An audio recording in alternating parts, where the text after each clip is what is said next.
What's going on, guys? It's Cimo. So today I'm bringing to you a card discussion on Tiamaton, the Steel Battalion Dragon. This is one of those cards that plays off of the whole column play mechanic that Konami seems to be reintroducing into the game since the inception of Master Rule 4. So before we get into that, I do want to remind you guys that if you haven't already, be sure to hit that notification bell on YouTube so you guys don't miss a single upload. But without further ado, let's go ahead and get right into it. So Tiamaton, the Steel Battalion Dragon, is a dark level 4 dragon with 2000 attack and 0 defense, and has an effect that reads as follows. Cannot be normal summoned or set. Must be special summoned by its own effect. If 3 or more cards are in the same column, quick effect, you can special summon this card from your hand. You can only use this effect of Tiamaton, the Steel Battalion Dragon once per turn. If this card is special summoned, destroy all other cards in this card's column.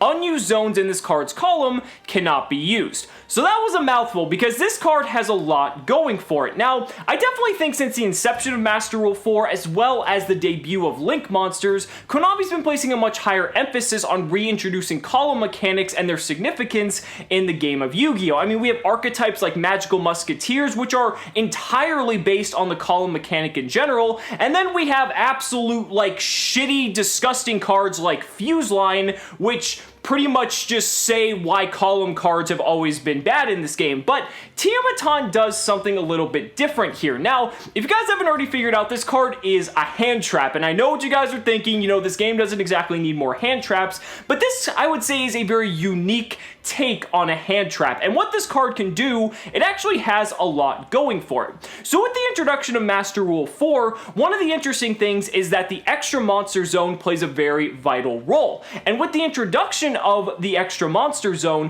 what's interesting is that it's definitely possible for your opponent to have 3 cards, all of their own control, in a single column. They could have a card in the extra monster zone, a card in the monster zone beneath that, and then a card in the spell and trap zone beneath that. So right there, you have 3 cards in a column. You can drop down Tiamaton, and because of its effect, it's going to destroy all other cards in the same column. It's not going to destroy itself, and if that's the situation, Tiamaton is actually a +3 in terms of card advantage, because you keep the Tiamaton, that stays on the field, and your opponent's losing 3 cards, and that's a really big deal. And you're probably thinking to yourself, well, how viable is it for my opponent to have 3 cards in the same column? Just as a hypothetical example, take a look at a card like Spiral Double Helix. Spiral Double Helix's effect requires it to special summon to a zone that it's pointing to, and if it's in the extra monster zone,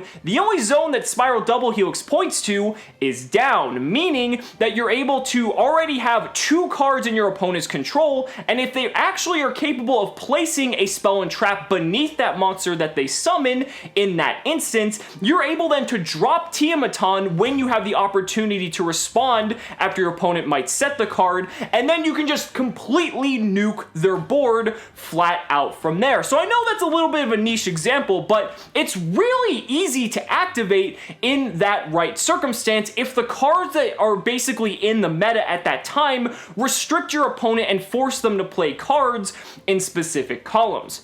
Now, one thing that you do want to keep in mind is probably more practical application for this effect is if your opponent has 2 cards in a column, and let's say you have 1. So for this example, let's say your opponent has a monster in the extra monster zone, and let's say your opponent also has 1 in the monster zone right beneath it. Well, if you have a card, whether it's, let's say, a spell and trap in the spell and trap zone, then you can drop Tiamaton in that same column since there's 3 cards in the column. You can blow up your opponent's 2 monsters, blow up your spell and trap, and funny enough, Tiamaton still ends up being a +1 in terms of card advantage because you get to keep the Tiamaton on the board, and that's something very, very important to keep in mind. Now, another really big aspect about this card that I don't think a lot of people have realized yet is that you don't have to special summon Tiamaton to the column that has the 3 cards in the column. It doesn't specify that it has to be special summoned to that particular column. You can special summon it anywhere. So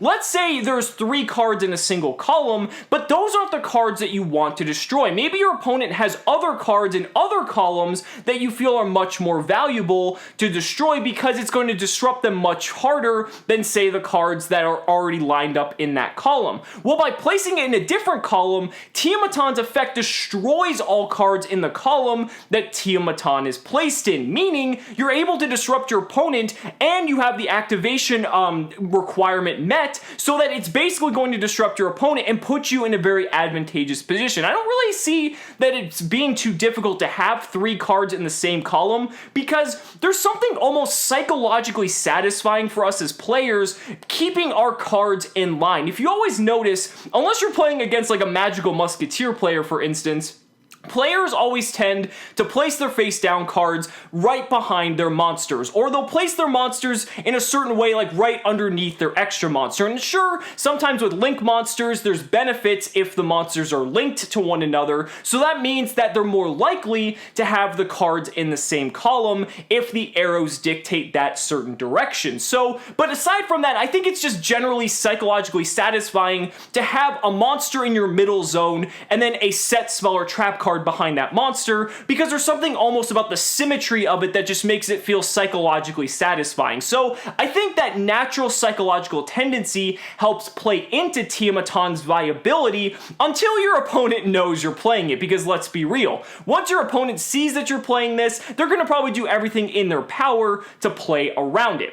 Now, another aspect of this card that's really cool is that you can take advantage of cards that gain effects when they're destroyed and basically that trigger on destruction. So take, for instance, cards like Pendulum Magicians. Let's say you pendulum summon something like Purple Poison Magician to your extra monster zone. Well then, if you have the ability to special summon Tiamaton in that same column, you already have 2 cards right there. So basically you just need to have your opponent have the other cards, and then you can blow up not only your opponent's cards, but the Purple Poison Magician. Purple Poison Magician will trigger, and then you're able to destroy another card your opponent controls as well. Another cool interaction is with artifacts, because if you have an artifact set, and let's say your opponent plays 2 cards in the same column that you have a set artifact, you can drop Tiamaton in that column. You can not only destroy your opponent's cards, but you destroy your artifact. Since it's your opponent's turn, the artifact will special summon itself to the field, let's say in the instance of Artifact Scythe, and then Artifact Scythe will lock them out of their extra deck for the remainder of the turn. I guess you could also use it maybe like with Burning Abyss if you have a Dante in the extra monster zone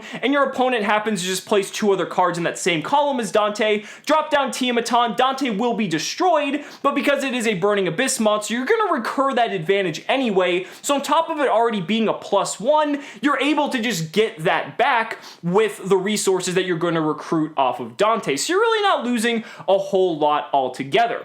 Now, I think one of the biggest aspects of this card, aside from the fact it can be an absolute blowout in terms of card advantage, is the fact that the zone that Tiamaton is placed in denies all other zones in that column from being used. Now, do keep in mind, like I said earlier, you don't have to special summon this card to the column that you that has the 3 cards, the 3 or more cards, I should say, in order to summon it. So that means you can place it in a zone that has an extra monster zone, denying your opponent from being able to special summon a monster to the extra monster zone if, for instance, you have the other monster zone already occupied.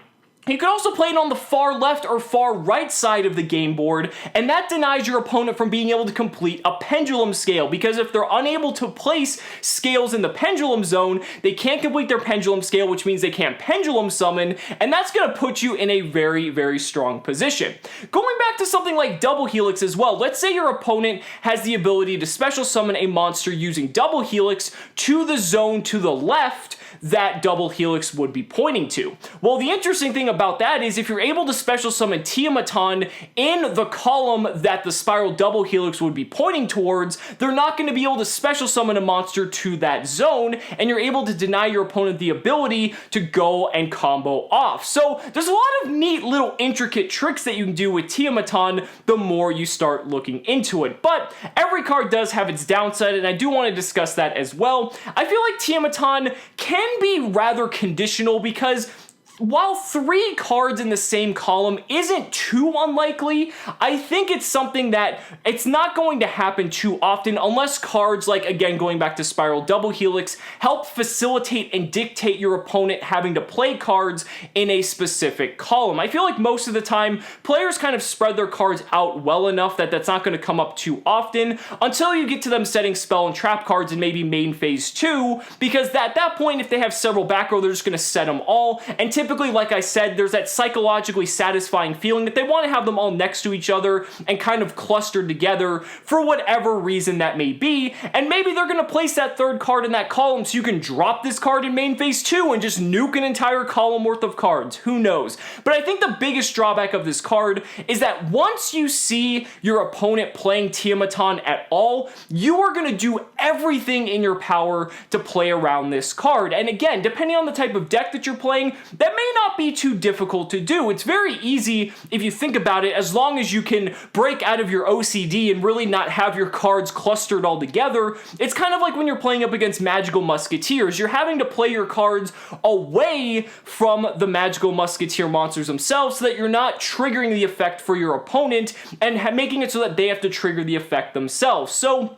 again, depending on the deck and depending on how the meta shapes up, I think that the more skilled players might be able to play around a card like this, and I think it's one of those cards that might catch people by surprise if it comes in out of the side deck. Let's say if you're going second, going against like maybe a very heavy combo deck that uses a lot of resources on the board, but ultimately it's going to depend on the format itself and whether or not, I feel like if this card really was prevalent in the format, a lot of people would just be naturally playing around it because they don't want to just take a -3 if they can absolutely avoid it. But guys, those are just my thoughts. Let me know down in the comments what you guys think about Tiamaton the Steel Battalion Dragon. I'd really love to hear your thoughts. Guys, thank you so much for watching the video. Be sure to like the video as always. Subscribe to the channel for more amazing Yu-Gi-Oh content. And if you found this video informative, consider backing me on Patreon, because just by pledging only $1 a month, you're investing in my ability to continue bringing you amazing Yu-Gi-Oh content. So thanks so much again,